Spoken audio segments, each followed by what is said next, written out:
All right. There we go. Okay. So welcome. And my name's Claire. I'm a fitness instructor. So I teach various different classes. Pilates being one of my main classes that I teach regularly each week.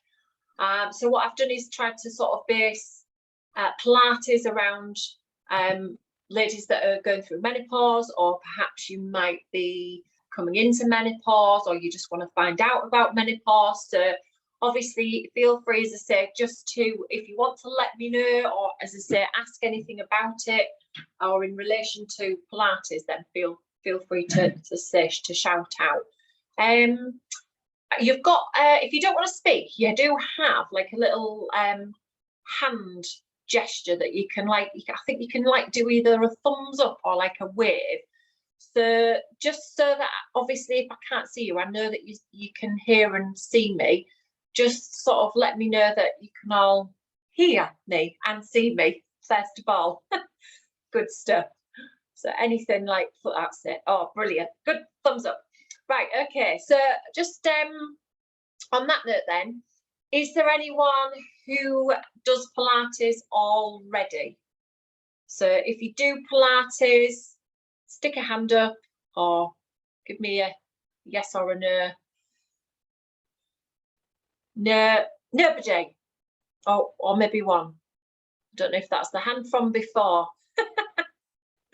Right, no, I don't think there is this thing. Okay.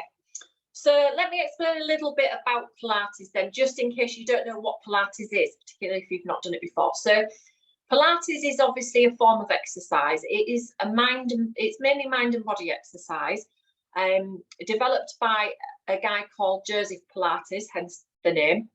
And it was when he had ill health.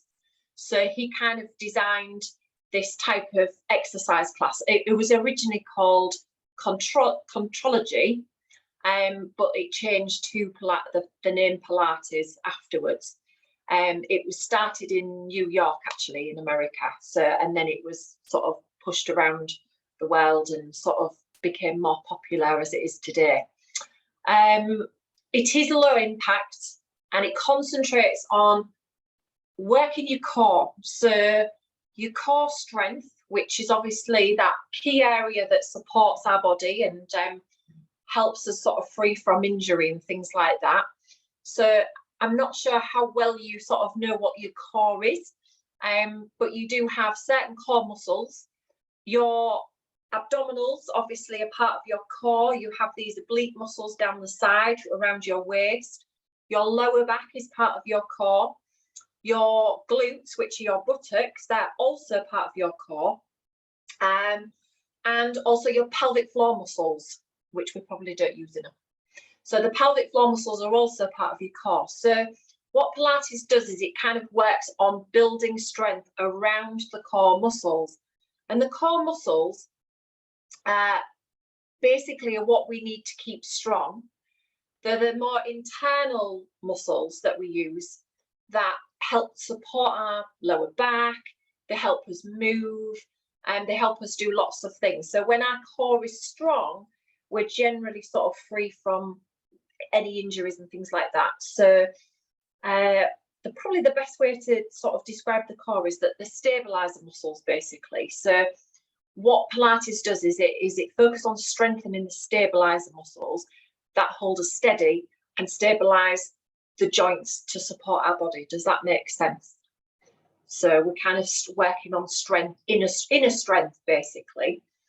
And a lot of the exercises are very similar to what you might have done in different exercise classes, whatever you might already do if you do any exercise classes. Sometimes you'll come across a move that you might have done in one class and then it might be the same in a Pilates class. But it is quite slow. So it's like low impact, it's slow and steady, really. The slower we go, the more beneficial it is. I'm just looking at my notes so that I don't miss anything off. So benefits of Pilates with menopause or leading up to menopause. Obviously we know that we might not know, But with menopause comes lots of rubbishy things, doesn't it, really? We can gain weight, we can get quite sluggish, we can have low moods, we may struggle with our sleep or sleep disturbances. Brain fog is another one, and generally our estrogen levels drop. So when our estrogen levels drop, that means that our strength also lowers. So it weakens our strength. So in order to kind of keep everything kind of moving as it should, and to help obviously it not be too bad through menopause, Pilates is a really good way to kind of overcome all of those things, really, because obviously it will improve our mental health, it improves our fitness, it improves our memory. It also increases our bone density. So by doing Pilates and strengthening muscles and joints, you are increasing your bone density. And if you're not aware, when your estrogen levels lower, that means you're more prone to osteoporosis. And osteoporosis is a very, very common in women, particularly over the age of 50. And a lot of people, you know, will get osteoporosis, and half the time you won't know you've got it until you break something. So it's one of those unfortunate things where you're not necessarily aware of it until you fall, and then you maybe break something, and then you go for a bone scan, and then you realize that perhaps you're on that side of it. And unfortunately with menopause, that tends to increase the risk of getting osteoporosis. And so therefore, to decrease the risk of and falls as well, is doing Pilates. Pilates focuses a lot on stability, so that will help with obviously preventing falls, which will then prevent breaking bones, if that all makes sense. If I'm rabbiting on, please just put your hands up and tell me to just slow down, all right? Or if you've got any questions, again, just put a hand up or just shout out and I'll stop and answer them. So obviously, as I say, there's quite a lot of factors involved with menopause. Our pelvic floor muscles also become weaker when we start to go into the menopause phase. So again, pelvic floors, we generally find that our pelvic floors are pretty good until we probably have a baby or two, and then we usually don't really strengthen them probably well enough. So then the more babies you have, the weaker your pelvic floors get. If you then don't exercise, they still stay quite weak. Obviously, any exercise will help strengthen the pelvic floors. And then obviously bringing in menopause into that, it also weakens the pelvic floors, so it makes it worse. So again, with Pilates, we focus a lot more on that core strength, that inner core strength. So that's going to help with your pelvic floors and strengthening those as well. And obviously it boosts your mood and helps you sleep. And also it can be just a social thing that if you're feeling a bit, you know, down, then just going to a class anyway and just chatting to other people and things like that, obviously that's going to, you know, help just being able to get out for an hour and do something different. So there's you know, there's probably a lot more benefits than that, but that's kind of the ones that are kind of working around that sort of, you know, menopausal age. So with Pilates, obviously a general Pilates class is great for anybody suffering with menopause or getting to that sort of age. But there are certain exercises that we can specifically do, which are going to help all those things I've kind of talked about at the beginning. So if you're up for it, we may do a little bit of a session on Pilates to give you an idea. You don't need a great deal of space. You can watch if you want to watch, obviously maybe do a little bit. We try and focus a lot on posture. So posture's again another thing that obviously we can sometimes, you know, as we get older and probably sitting at a desk or whatever we may do, looking at our phones, computer screens, our posture obviously does get worse. And again, if we're not really doing anything to correct it, then it only does deteriorate. And again, even just with your posture, if your pelvis isn't necessarily sitting in the right position, then obviously some muscles get strained, some muscles become weaker. Again, the core muscles are not working effectively, they're not being able to be used properly. And so again, even just your posture, just improving your posture is going to help with, again, preventing any injuries and just general sort of working on that strength to build up the strength in your bones, strengthen your joints, etc. Any questions before I carry on?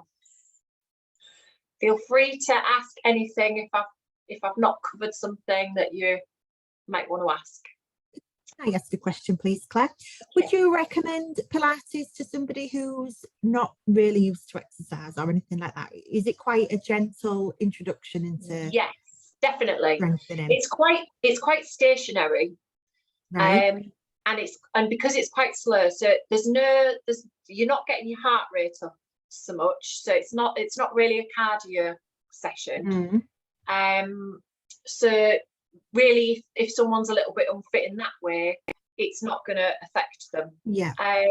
If they're happy, we tend to move through the body from sort of a standing position to going onto all fours, to laying on our front, laying on our back, sitting. So even if you get tired just stood up, we wouldn't be there necessarily that long. So you can, you're moving into different positions and you're doing exercises at quite a slow rate. And at any point, obviously, people can stop and have a rest. They don't have to do like the amount of repetitions that the teacher might have said, right, I want you to do 12. But if somebody can only manage 10, then that's completely fine. Yeah. I mean, there might be like classes where the different levels. So obviously I would definitely say that if someone's new to Pilates and even more so haven't exercised either, they would definitely need to look into going into a beginner's Pilates class. Because you learn the absolute basics and the fundamentals of Pilates first. Right. And if you don't have that, if you don't understand the positions why you're doing what you're doing, then you'd probably struggle, and you might actually hurt yourself by overdoing something in the wrong position. Right. Yeah. Okay. Thank you. Has that answered your question? No, that was really good. Yeah, thanks. That's helped, sir. Good. Anybody? Anyone else got anything? Nope. Okay, that's fine. So what we'll do then is I'm going to step back. I'm going to go into a standing position. If you want to join me, join me. If you want to watch, that is completely fine. You can do it, at another time. It's recorded, so you can watch it again. But this will just give you a little idea of what we do. I'm going to base it around menopause, and we're going to sort of learn fundamentals of Pilates. So find yourself a space if you're going to have a little go. Hopefully you will still be able to see me. And we're going to be starting in a standing position. So I'm just going to tip that down just a tiny bit so you can see my feet as well. So thinking about our posture is so important. And the majority of us probably don't stand in the right position because, as I say, we're often sort of slouching and doing other things. So the key with Pilates is we learn the ABCs of Pilates. So A stands for alignment, B stands for breathing, because obviously our breathing is going to help pull in the core, and C stands for core engagement. So it's about switching on that core, because again, that core might not be switched on at all. So if you was to bring your feet together to find our correct alignment, our correct stance, feet together, and then you turn your toes outwards, so they're turning out, and then if you bring your heels in line with your toes, if you look down, your feet are about hip distance. So ideally we should be standing quite equally through the feet, but also our heels are kind of in line with our hips. So what we're looking for is kind of that alignment where our shoulders are sitting in line with our hips are sitting in line with our ankles, and so on. So your toes want to be pointing forwards. So obviously sometimes we adopt like a position where when we walk, we might turn our feet outwards, we might flick them out, we might turn them inwards. So what we're trying to do is trying to keep that alignment where the toes are facing forwards, but also you've got that weight equal between the feet. So we're making sure that our hips stay level and your knees are soft. So if you lock out your legs and push your knees back, that puts pressure onto the lower back. So we're looking for soft knees, not a bend, just a very slight softening through the knees. And then we move up to this area. So we're going to do some pelvic tilts. I want you to put your hands on your hips. I'll show you from the side as well. So imagine your pelvis is like a bucket, okay? And that bucket is filled with water. And what you're going to do is you're going to tip your bucket forwards and backwards. I'm going to come a bit closer and I'm going to show you from the side. So when you do this, you're tipping the bucket or the pelvis forwards and back. So imagine that your tailbone is going to stick out and you're going to stick your bottom out. And that means you're tipping your pelvis forwards, you're tipping water out the front of the bucket. If you tuck your tailbone under and sort of squeeze your bottom a little bit to give yourself a flat bottom, you're tipping your pelvis backwards, tipping water out the back of the bucket. Now, doing it where you're moving is a nice way to mobilize your lower spine. And if you've got any tightness in your lower back, particularly in the morning, this is just a nice way to loosen everything up. But also what it does is it makes you more aware of where your pelvis might be sitting day to day. So our pelvis might not sit in neutral, it might not sit level. So when you do your tilts forwards and back, try and find the center where your pelvis sits between those two tilts. So you're not tipping out the front, you're not tipping out the back, you're in between. Then that means your pelvis is sat nice and level, which means your hips are then more level and the water isn't tipping out the bucket. And you're then making sure that you're not tightening up on the front muscles or the back muscles or weakening one side or weakening the other side. So if we adopt that position quite frequently, when we start to like move, around, you kind of think, oh, actually, yeah, I just need to put myself back in neutral. You might be perfectly in neutral all the time.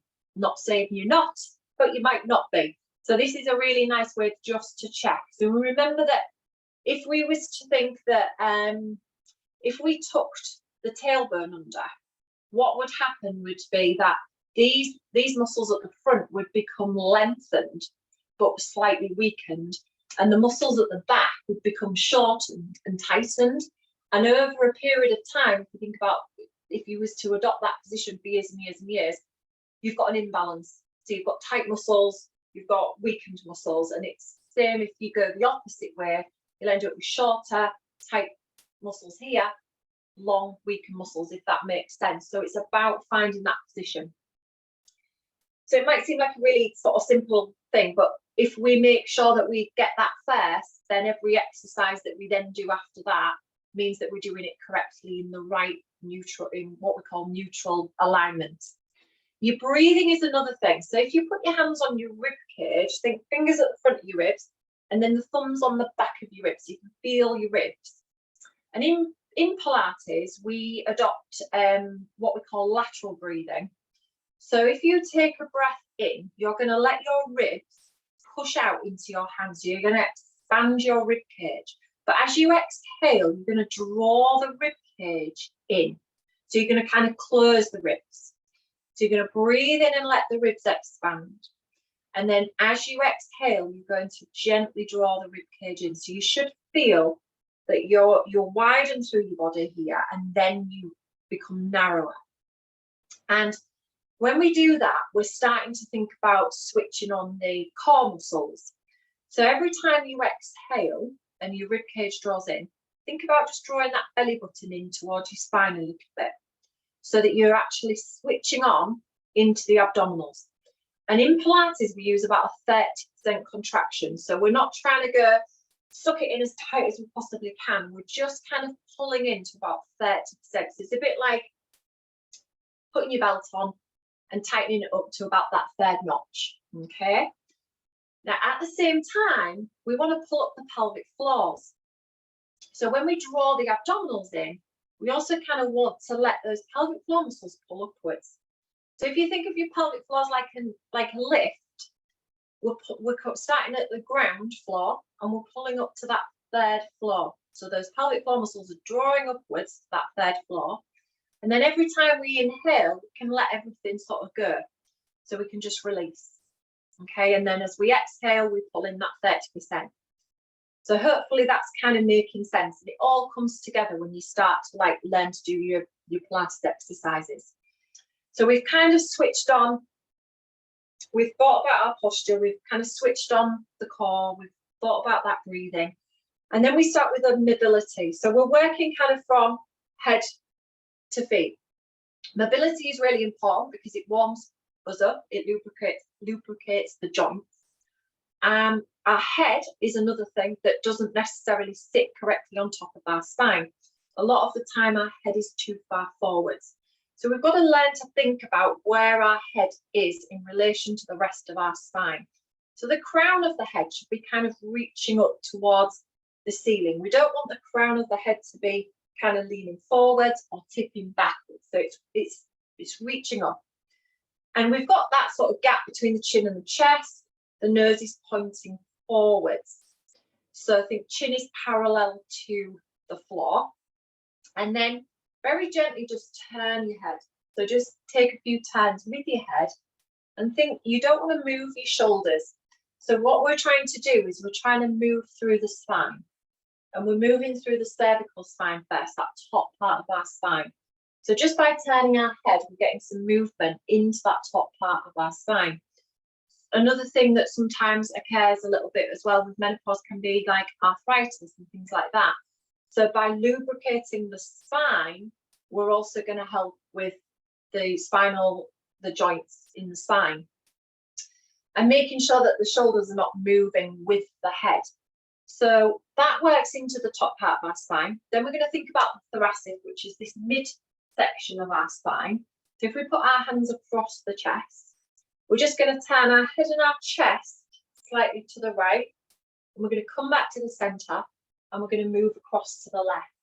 And just by gently twisting, again, what we're doing is we're mobilizing into that mid area of our spine, lubricating those joints. And again, just getting everything moving. If we're a little bit stiff or tight in certain areas of our back, again, this is going to help to loosen it up, but in a kind, safe way. So we would do that a few times each way, come back to the center. And then just to move a bit more into the lower back, we let the hips move as well. So if we let the arms just sweep around the body and the hips are moving, we've got a little bit of rotation going on through the spine.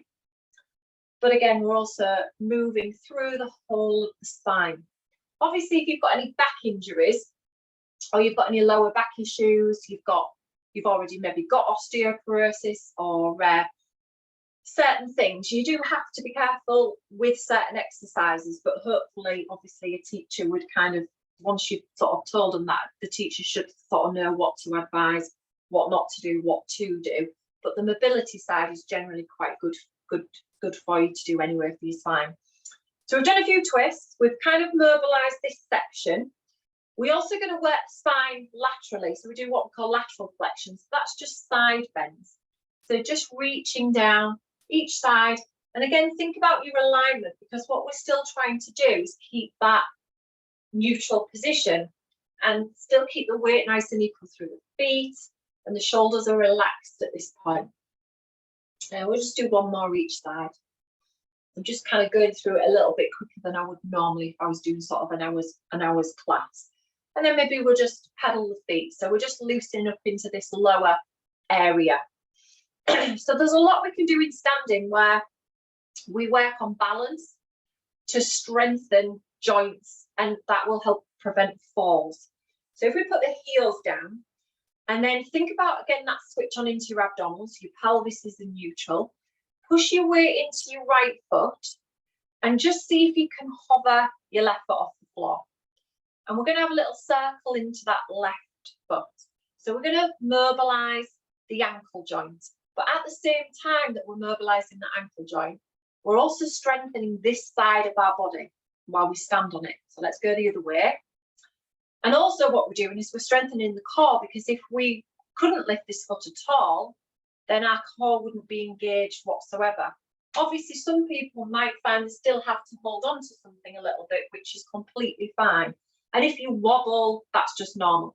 So building up that strength where strengthens your core, strengthens the leg that you're standing on, strengthens your glutes, your buttocks. They're really important to be strong because they also help support your back. They're a very large muscle. They're our largest muscle group. But if we keep those strong, then that's going to help support that lower back. So we're not putting as much load onto the lower back. So we'll just have a little pedal again through those feet. Okay.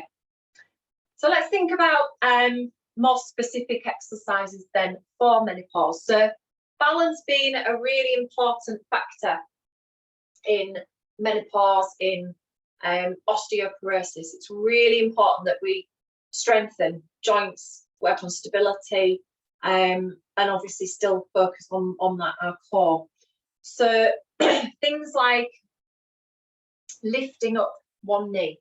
So let's just have a go at just slowly lifting up the legs one at a time, but thinking about, again, that pelvic stability. So we're trying not to shift that weight side to side. We're trying not to lean forwards or lean backwards. We're thinking, we're drawing that rib cage in. We're trying to switch on into those abdominals. And we just inhale as we prepare, and we'd exhale as we come up with that knee. So as that knee is lifting, we're exhaling and pulling in. So think pelvic floors are pulling in 30%, abdominals are pulling in 30%. So knee lifts are really good. They're going to mobilize the hip area. So concentrating on hip flexors. So obviously if you do a lot of walking, again, this is all going to help mobilize everything before you go out on long walks or long runs or anything like that. So just come back down. Let's take it down to all fours. If we come down onto all fours, I'm just going to tip this down a little bit. Are we all right? Do we need any questions or anything you want to throw at me at all? Okay. Feel free to stop me at any time. So in your all fours position, now all fours is a really good position as you get older. It's really good for burn loading. So again, as I went back to like the osteoporosis thing, strengthening the burns. So it's a really good burn loading when we go on all fours and we do certain exercises on fours. Obviously, if you've got weak areas, you might not want to be on all fours for very long. But if you can just do a few exercises on all fours and have a little bit of rest in between, it's really beneficial. Again, focusing a little bit on that menopause side of things, we are going to get into position, but remember again that we always have that neutral alignment. And if you think that you have a natural arch in your lower back. Now, if you think about your pelvic tilts you did in standing, you're actually going to do them in all fours. So have a little go again. It feels different in every position that you do your pelvic tilts. So just think about, again, the tailbone is going to tuck under. We draw the belly button up towards the spine. And then we kind of stick the tailbone up towards the ceiling, and the lower back and belly kind of relaxes a little bit more to the floor. And again, what we're trying to do is find the bit in between, the neutral. So in between those two tilts is where we've got that natural arch in our lower back, and that's where we begin. So before we start any exercises, we need to make sure we're neutral. Remember, that's going to help support the body. And then just to help the burn loading, but also switch on the core, we could do opposite arm to leg raises.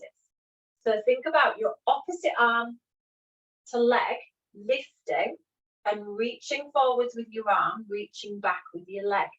Now, again, in Pilates, we do everything slowly because what we want is to stabilize the core muscles, because they're the ones we really want to strengthen and keep strong and stable. So we're not swinging the arm and leg.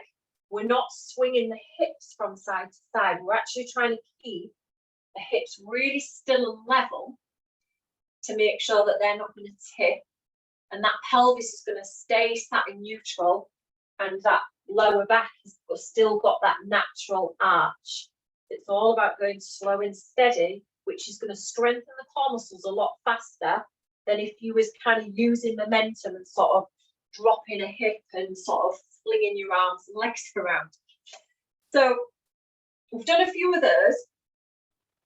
Another really good one to do is, and these aren't full press ups, so don't panic, is what we do is we call Pilates press ups or box press ups.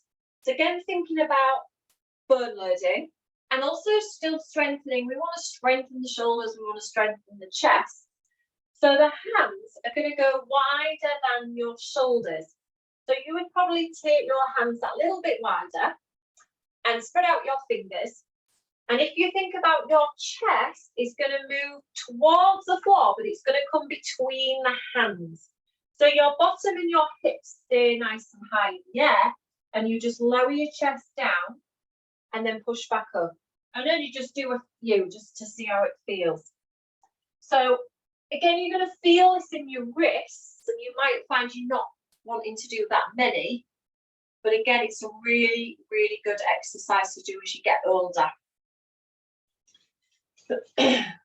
Remember that chest is coming down between the hands, and the hips and bottom can stay in the air. Obviously, if this is something that you regularly do, or you do any other form of exercise, you could maybe take it into full press ups if you wanted. You don't necessarily obviously have to stick with the Pilates style of press ups. Right, what else have we got? Let's have a look. Let's think about extension work. So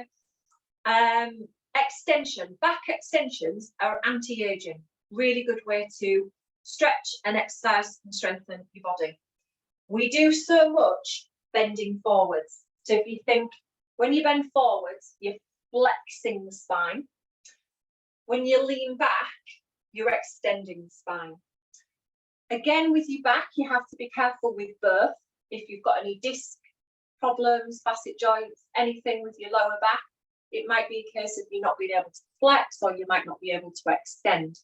If we think we do more flexing in day-to-day life, we kind of need to balance it up with a bit more extension. So in Pilates, we do quite a bit of extension work.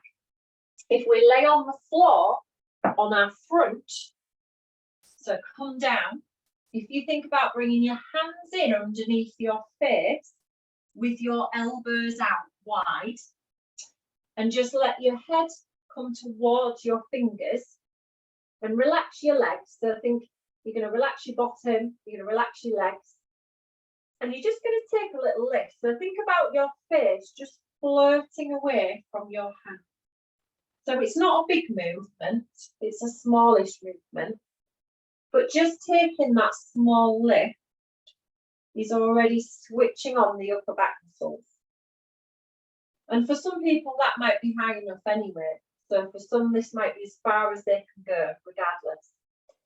But this just helps to switch on the upper back, and it gives you a little bit of extension work through the spine.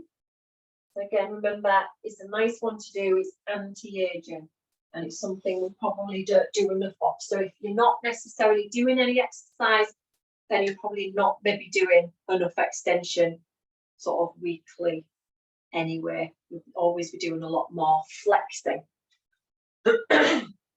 Another thing we can do is work the glutes. Maybe when we're on our front, instead of your upper body lifting, you could think about lifting a leg. And lifting the legs are not always easy as they look. So you've got to press the pelvis to the floor and just start with your lower leg and foot. And if the knee or the thigh lifts, that's fine. And think about squeezing your bottom so that you're making sure these muscles are actually switching on. With the glutes, buttocks, again, we use them all the time, but we don't always use them efficiently. Sometimes our legs take over and our lower back also takes over and our glutes go to sleep. And if our glutes go to sleep, or if you suffer with quite a lot of lower back issues, it could be that your glutes are perhaps weak, they're maybe not turning on. So you may need to think about just strengthening your glutes, which actually might in turn help your lower back. And then again, it concentrates on making sure that we've got that neutral alignment, so it pulls everything back into place. So again, quite a nice one to do. Just come up when you're ready. I'll have a little stretch back. So just take a little bit of a stretch out, which is just a nice stretch through that lower back and also through the glutes as well. We do a bit of stretching out in Pilates as well. So if you think about, we've done like quite a bit of mobility work, we've done some balance stability work, but we've also done some strength work. But we also do stretching. So stretching is important, so for your flexibility.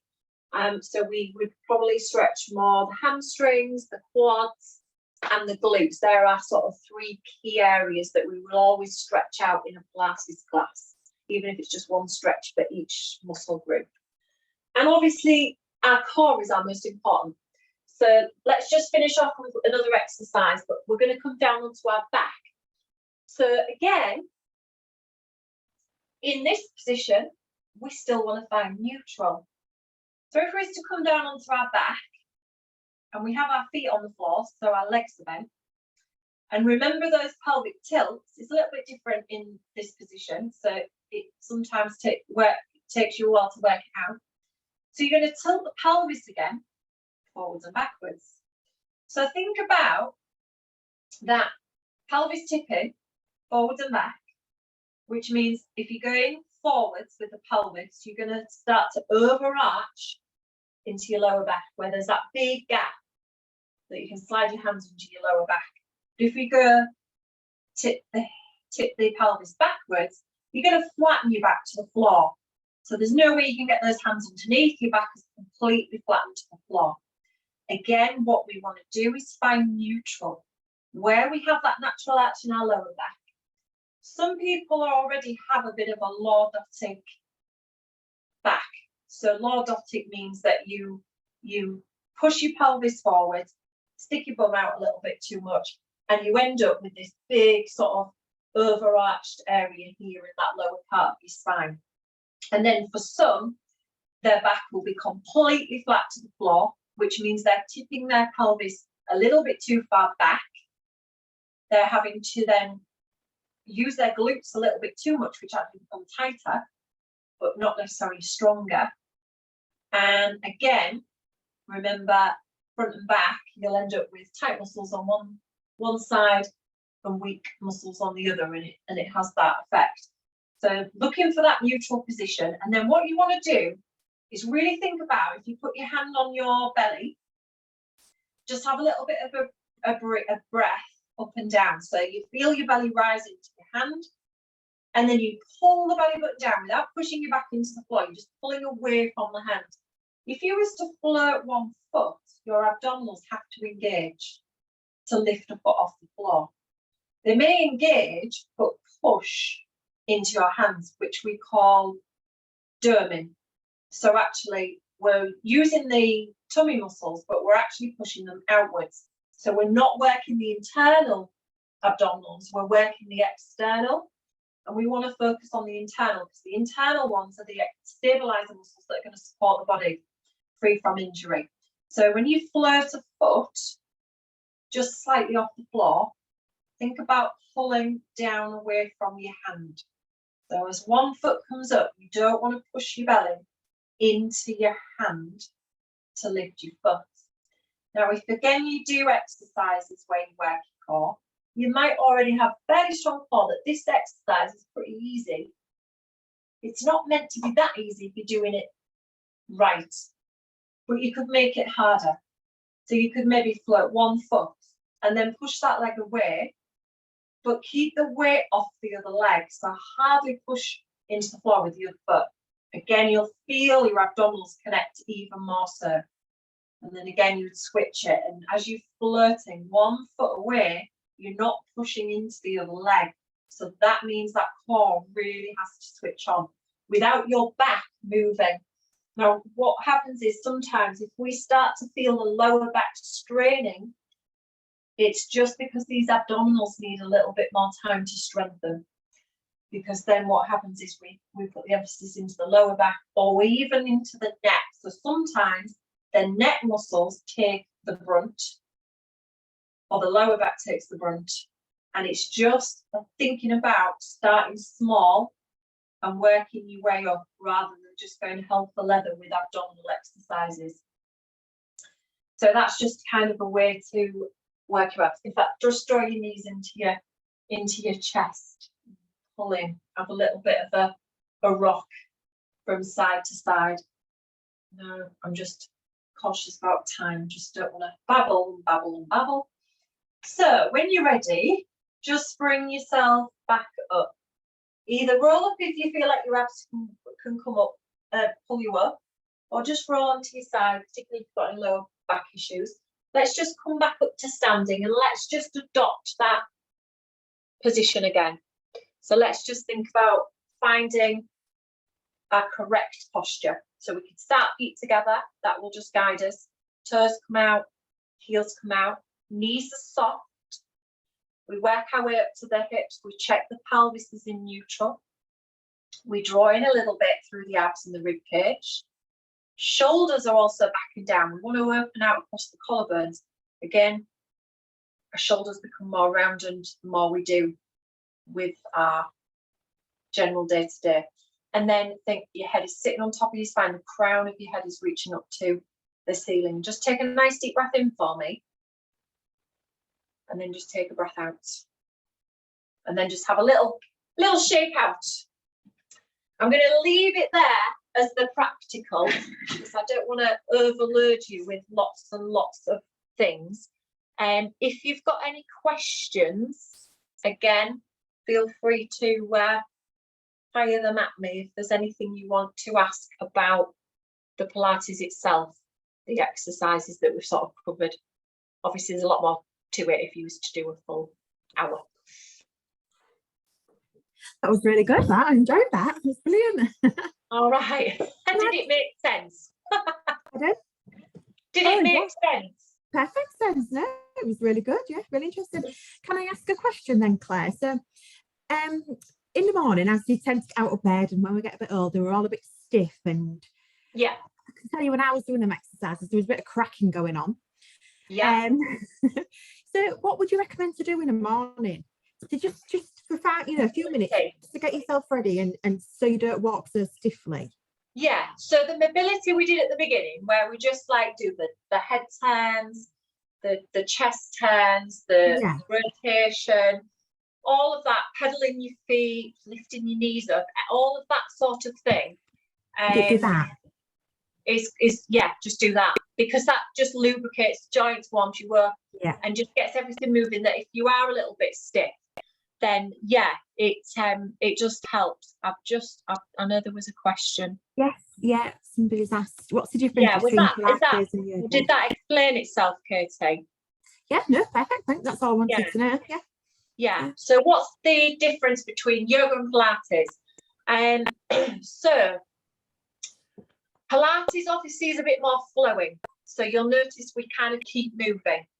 So with Pilates, a lot of the exercises, it's more about movement. So we're constantly moving. So when we're standing, we're doing those knee lifts, we're moving all the time. We also focus a lot more on the core and a lot more on neutral alignment, that sort of thing. Yoga, there's so many different styles of yoga. So yoga's more static. That's the main difference. Yoga works on holding postures. So rather than, say, for instance, like we would do knee lifts and we'd keep moving through Pilates, we'd maybe do like a balance posture in yoga, where we'd lift the knee and we'd hold it there for 30 seconds to a minute.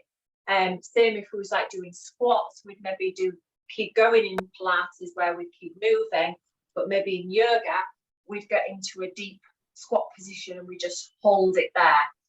It still focuses on strength, balance, flexibility, stability, still core strength. Both do. Both work on alignment. So Iyengar yoga is like all about alignment. But that would be probably the main difference. And the other difference would be that you get more, you might do meditation, you might do relaxation at the end of a yoga session, whereas a Pilates session, generally, we don't tend to go to sleep. If that, Pilates is usually sort of like just do all the exercises and then that's it. Whereas yoga, you tend to find the last 5 or 10 minutes you would lay down and close your eyes and relax. So yeah, As in regards to menopause, the two are both beneficial, either or. If you've got lots of injuries, Pilates is safer and kinder. That's mainly on, especially for your back. Unless the yoga teacher obviously knows their stuff and they know exactly what to tell you not to do in a yoga session if you've got something specific going on. I hope that's answered your question there. I'm just going to check this other one. The sleep bit, yeah. Yeah, yoga sometimes wins on that sense, because you do get that sort of bit of time just to completely switch off, whereas maybe Pilates doesn't. Pilates is still relaxing, but it just, you don't just get that last little sleepy bit. Anything else? No? Any more questions? I think that's it. Yeah. Fab. I'm hoping I've covered everything. I'm hoping you kind of liked it, in the sense that, if you're not already doing Pilates, that it might be something, that you might want to take up. Yeah. That's the whole idea, isn't it? A little taster session, see what it's about, what it can do for you, the benefits of it, and how you can incorporate it into your life to make any sort of situation better. RuPaul's just asked as well, anything good for cramps? Yeah, I mean, again, general exercise obviously should help cramping. It's one of those where stretching can help cramps quite a bit, usually. So I would say probably the flexibility side of Pilates and yoga is going to help with cramp situations. Obviously, you've got to be careful that you don't overstretch too much, because then sometimes that can actually make you cramp up as you're stretching. So again, it's kind of making sure you're really warm. So if you was, I don't know, say if you get cramping like your calf in the class, as long as you've really warmed up, when it comes to maybe stretching the calf out, as long as you're quite warm, that should kind of obviously help along the way for cramps. So any sort of exercise should help it a little bit. That just movement in general, I suppose. Yeah. Oh. I would say so. Yeah. Thank you. Yeah. Anything else? Sorry. Our menopausal running classes online. Well, we are just holding like taster sessions of different health benefits, like Claire's doing Pilates and we've got a yoga one. We've had Get Active with Fit Mums. We're just doing little taster sessions so people can be introduced to things that will be helpful to them through the menopause. So Menopaus'ull are holding taster sessions, and then we will point people in the right direction of trained professionals that can actually help further. Okay. Yeah. Oh, also using weights as well is a really good one. Yeah. Okay. So even if you just, sorry, go on. No, I was going to say, do you mean at home, just at home? Yeah. So even like if you've just got a couple of tins of beans Again, you know, that again, going back to that osteoporosis thing, obviously, you know, again, with menopause, it lowers your estrogen levels. So therefore, just using a little bit of added weight as well is really good for preventing osteoporosis. Oh, really? Yeah, and it could be like, it could just be like just getting a couple of tins of beans in your hand and doing a few like a dumbbell exercise, you know, things that you can just move your arms and shoulder, things like that. So just adding, you know, sometimes in a Pilates class, we might actually use like small hand weights.